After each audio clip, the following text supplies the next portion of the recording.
Derek here from McKenzie Friend Consultants. Welcome back. Now, in my last video, we looked at challenging the need for a fact-finding hearing. Unfortunately, the court may not go along with our views, as they typically take the lower risk option, which means taking CAFCAS's recommendation for a fact-finding hearing. I'm therefore going to throw in 2 additional short videos for you, totally free of charge. I'm only joking, as all my videos are of course free. The 2 additional subjects are the Scots schedule and the pre-trial review. I'll be taking a look at the Scots schedule today. Now, before we get into that, I request that if you find these videos helpful, then please press the subscribe button below. Thank you. So, what is a Scots schedule? A Scots schedule is a 1 or 2 page table which is used in cases with allegations of domestic abuse to assist the judge and to help focus both parties.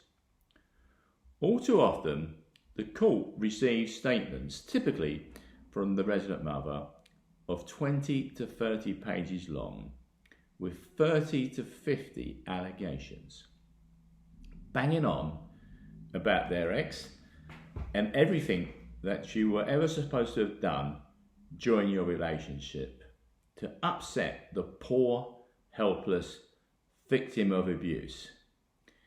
You are being portrayed as an abusive, scary monster, and you're absolutely horrified by the lengths she is going to and the malicious lies that she is telling. And why? She is on a mission of revenge against you to ensure that you never see your children again. Well, you are not going to stand for that. And in return, you write your own response to every one of her 50 allegations. And yes, you have lots to back you up. You write your own 30-page statement opposing each of her wild allegations. The court now have 2 huge statements that, to be honest, are written in a very random and confusing manner. What is the court supposed to do with that, and how on earth can they decipher what is going on? To have an effective fact-finding hearing for 30 to 50 allegations will take weeks, and the court has no intention of conducting a trial on that basis. The judge needs a simple, effective way to understand what on earth is going on. The court needs to get the allegations down to a manageable level, and this is where the Scots schedule comes in. The court will try and get the number of allegations down to a reasonable number, and hopefully to ask your ex to either prioritise them so that there are just 5 or 6 of her most important allegations, or at least group them in, say, 5 to 6 groups. If for some reason the court doesn't, then I recommend that you ask the court if the number of allegations can be reduced down to a manageable level. The judge should then order your ex to produce a Scots schedule, which is a simple 1 or 2 page table, which I have a copy of here. There are some basic case details in the header, and then 5 to 6 columns in the table. The allegations are numbered 1 to 6. The next column is for the date of the so-called allegation, then what her allegation is, and a space for you to add your response to each allegation. The final column will be for the judge to add the court's findings or decision regarding the allegation. Her allegations and your response should both be very brief and fit in the box in the table.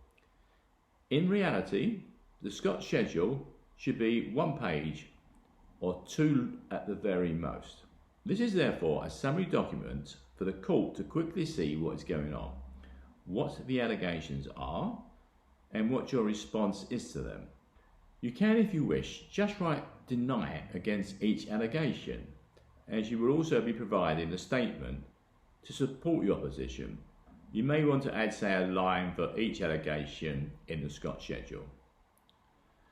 Your ex will be directed to send you her Scott schedule along with her supporting witness statements, any other evidence, including independent witness statements, by a certain date.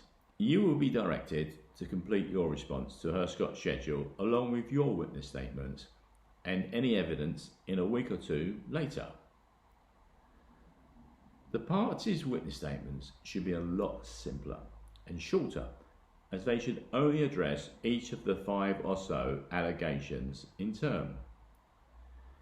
In my experience, the shorter and more to the point, the better.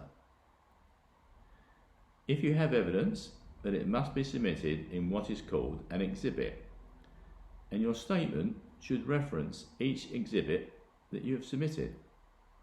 I mentioned other independent witness statements. This is a simple one-page statement from another person that has witnessed either your ex's allegations or your allegations against her. Having your sister or best friend to state what a wonderful, upstanding person you are will be of little value in these proceedings. The court are only really interested in witnesses that have actually witnessed events. Your witness must also be willing to attend the court if needed. Now, to make life easier, I produce templates for the Scott schedule, witness statements and exhibits. So just send me an email, Derek at McKenzie Friend Consultants with an s.co.uk if you'd like a copy of any of them. Now, in my last video, we were covering reserving your right to raise your allegations against your ex, when and if needed. Well, this is the time. If it looks like the court are going to order a fact-finding hearing, then you ask their permission for the hearing to also consider your own allegations of control and coercive behaviour from your ex. And as previously mentioned, that will really put the cat amongst the pigeons. The court will be confused and maybe a little annoyed with you. However, do you care? Of course not. You are entitled to a fair and reasonable hearing. And on that basis, it will be very difficult for the court to deny you the opportunity of covering your allegations of abuse against your ex. This will probably double the length of the fact-finding hearing. You now have a level playing field. The judge should therefore direct you to also submit a Scott schedule and supporting information to the court and your ex. Now, to have an effective fact-finding hearing, the court will almost certainly have to list what is known as a pre-trial review, and sometimes referred to as a directions hearing, prior to the fact-finding hearing. My next video covers the pre-trial review, so stay tuned, and if you haven't done so already, then please press the subscribe button below. As mentioned, if you'd like copies of any of the templates that I mentioned, then simply drop me an email to Derek at McKenzieFriendConsultants.co.uk. And if you'd like further assistance or discuss your particular case, then go to www.McKenzieFriendConsultants with an s.co.uk and book your free consultancy with me. Bye for now, and until my next video. Thank you.